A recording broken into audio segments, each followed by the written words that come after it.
কবিতাৰ শিৰোনাম ডাৱৰ আঁতৰা নাই।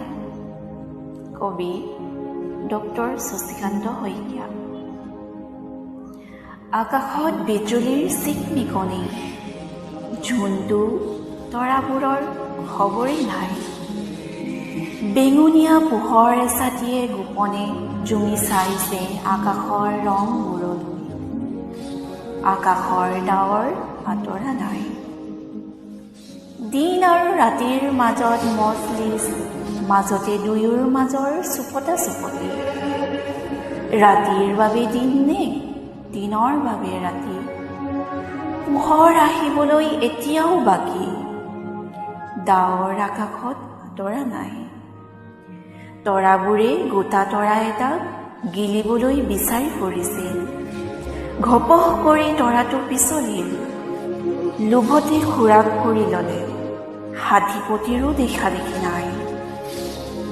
বৰষুণ অহাৰ আশাও নাই। ডাৱৰ আঁতৰাৰ লক্ষণ নাই।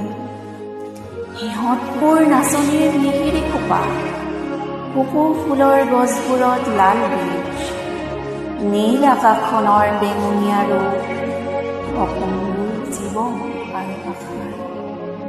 আকাশত ডাৱৰ আঁতৰা নাই।